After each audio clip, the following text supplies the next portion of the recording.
भक्तांबर पर विश्वास नहीं है, हमें भक्तांबर लिखने वाले सत्य महाव्रती मानतुंगाचार्य पर विश्वास है। वो अन्यथा नहीं लिख सकते, बात खत्म है। वो अन्यथा नहीं लिख सकते। अरे पहले पढ़ तो लो क्या लिखा है, मुझे क्या पढ़ना, किसने लिखा है।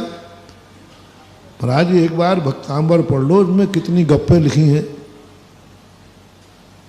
कितनी लिखी हैं, इतनी लिखी हैं। बताओ ऐसा कभी होता है? कल्पांत काल पवनोदित नक्र चक्रम को वा तरी तुमल बम्बु निधि बुझाभ्याम।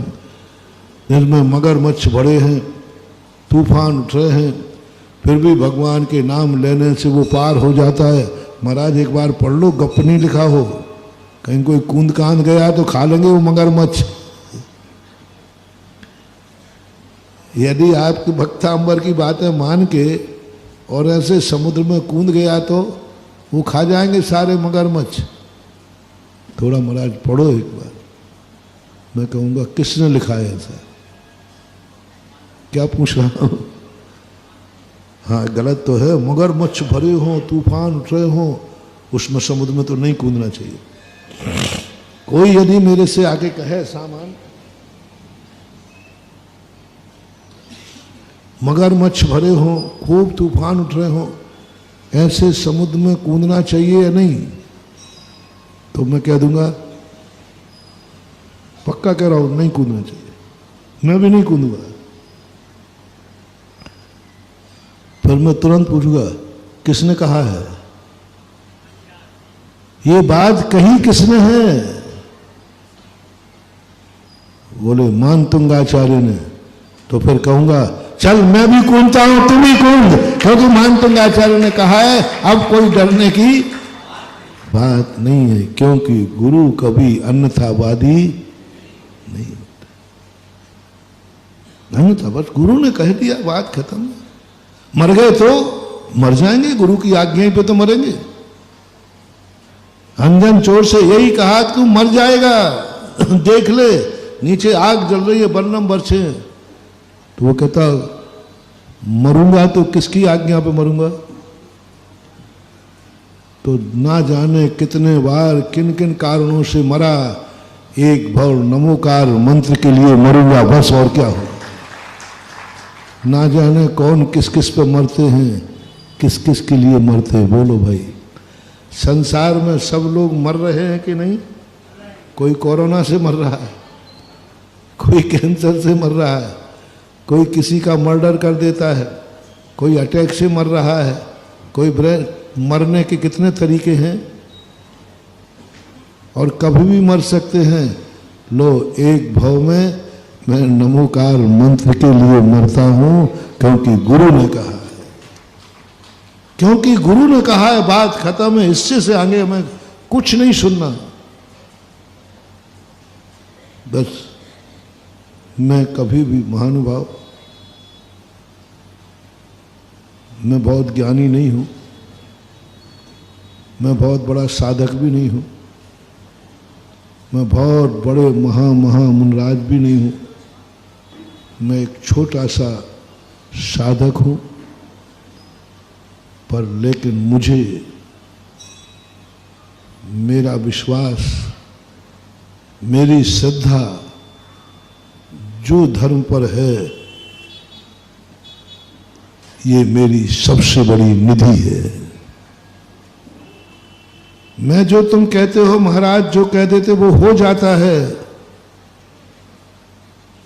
इसका मुझे कारण मत समझना कि मैं बहुत ज्ञानी हूं, बहुत सर्वज्ञ हूं, बहुत निमित्त ज्ञानी हूं। मैं बता रहा हूं, मेरी श्रद्धा इतनी मजबूत है कि तुम भली नाक कहना, मैंने कह दिया कि भगवान ने कहा इसमें हार है, तो हार ही निकलेगा, मेरा विश्वास। और देख लीजिए, भक्तांबर की महिमा गाई तो आज सारे जगत में। शांति धारा की महिमा गाई मैंने गाई है। कैसे नहीं, उस शांति धारा को चमत्कारी होना पड़ेगा,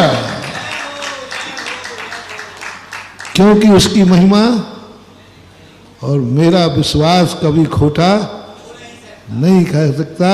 क्योंकि जिस पर मैंने विश्वास किया है वो खोटा नहीं है, तो मेरा विश्वास खोटा कैसे है?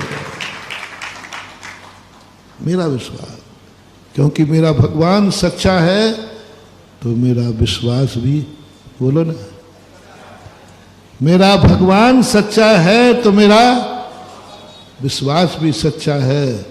मेरी जिनवाणी सच्ची है तो मेरा विश्वास भी, और मेरा गुरु सच्चा है तो मेरा विश्वास भी सच्चा है। बस तुम निर्णय करो तुम्हारा विश्वास क्या बोल रहा है, वही होगा मेरा विश्वास। मेरा विश्वास है कि ये मंदिर बनने के बाद विश्व का ऐतिहासिक मंदिर बनेगा, अतिशयकारी बनेगा। लोग पूछते हैं महाराज जी आप कोई सर्वज्ञ हो क्या? मैंने कहा नहीं महाराज जी, कहीं ऐसा ना हो कि जो है और वो भी और चला जाए। साड़ा वाले कह रहे थे महाराज जी कहीं ऐसा तो नहीं हो जाए कि जो है ललितपुर वालों ने भी ये कहा महाराज जी देखो जो है ये और नहीं चला जाए। मैंने अपने मन से कहा क्या विश्वास है?